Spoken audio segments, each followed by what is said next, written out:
Hey YouTube, David Richter Scale Studios. This will be called a six-part B of the Tale of Two Dreadnoughts. I discussed that I'd show how to do the damage, and this is one I just recently did not too long ago. And you can see we have basically three colors, well maybe two shades in the middle. That's what it could be rust, or it could be a brown primer undercoat, whatever your narrative is on the piece that you are painting or damaging. And with this piece, obviously it's a ultramarine dreadnought, so we have these blues. And let me show you the palette we'll be using. This is a simple wet palette. I have basically four colors, but a mix between two. We have this is Blue Liner by Reaper. Basically, you can take your base color, mix it with black. You'll get that if you're using blue or with green or whatever you want. This is a light blue, so that can be your base color mixed with white. Very simple. And then whatever you want to put underneath it, I'm using brown. You can use probably metallics too if you want it, but this is a little more realistic, I believe. This is a chestnut brown, which is the same as dark flesh in most of the other brands. This is a rust brown, and this in between them is a mixture of both of them together. So very simple color palette to work with. And we get starting on this. This is I showed you a laser cannon. We're going to use an assault cannon for the demonstration, and we're going to do a large damage spot in this area right here, kind of where I'm circling. And I usually like working from light to dark. Obviously, it's easier to cover a light color with a dark color.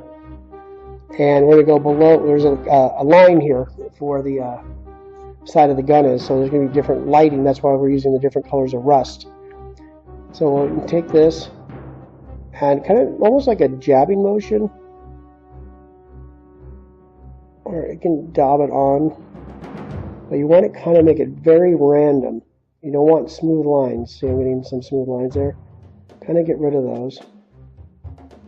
You make it run around there, then just you can get your basic shape, then kind of tear it up a little bit. Make it look, really rough. And you're going to do that same thing when we fill it in. Let's make it a little chunk down. It's like a big, like it's like something hit the side of this thing.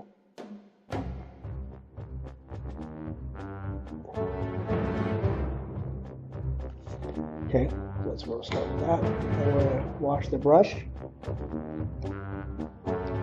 some of the blue liner going. And then we're just going to go everything that this is going to be the sun hitting from above. So this is going to be everything on the top half of the damage. And we don't have to fill it in. And see how I like how that's turning out.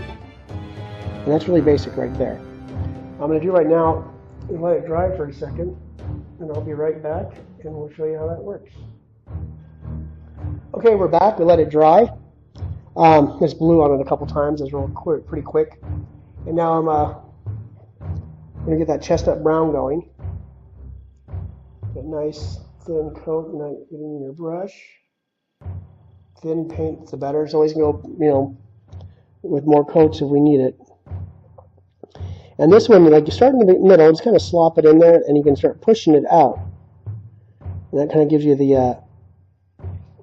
some more of a jagged effect. I don't know if you want to call it organic or random more. I guess more of an organic look to it. You want to keep that nice. You want to get that line thin. You want to be able to see it, but you don't want it to. See, I made a little mistake there, but I'll show you how to fix that in a second. The paint is thin, and that kind of may change your controllability of the paint a little bit. That's okay.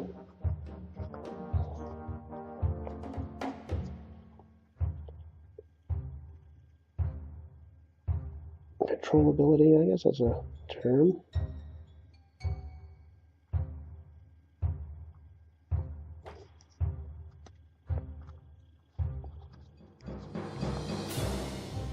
Kind of smooth this out in the middle.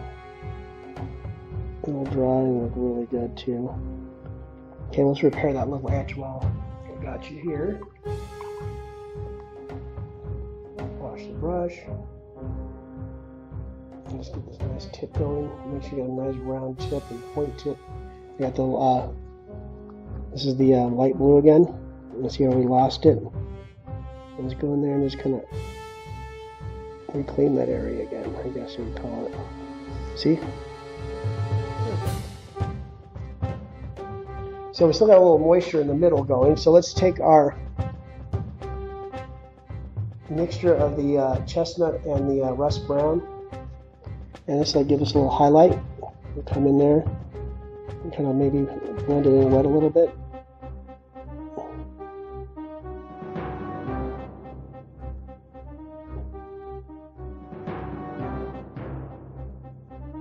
I see something I want to fix again too. So there, we have that nice thing. And another thing you do also is take your straight rust brown, clean my brush off again, and just try to get it on the edge of this. It's almost like a hard line highlight. And just kind of just do that. What we're going to do right here is hard this line. Oh, see, I messed up a little bit. Oh, well, go and fix it again.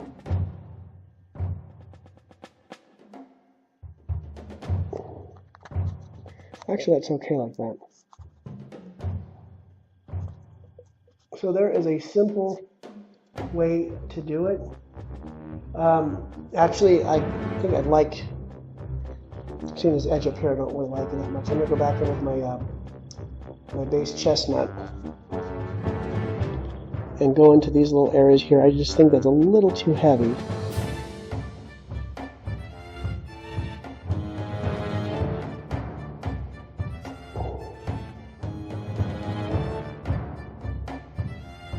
Maybe go down in here and take some of this out.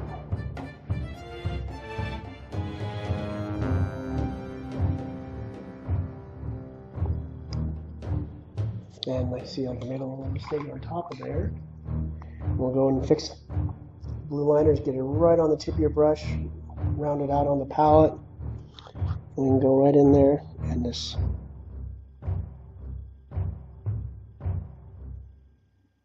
fix that. So there you have it. So you can basically just use a highlight and a shadow color of your base, real simple, then fill it in with what you like. And if you're on like a larger surface like this, highlight it up a little bit. That gives it a little more depth and realism. But like on like a side, like a little scratch or something like that, you don't really have to even highlight it out. Just the with the liner or your dark color and your highlight, the color in there is so small, you won't need it. But large sections like that, I definitely recommend highlighting it a little bit to give it a little more depth.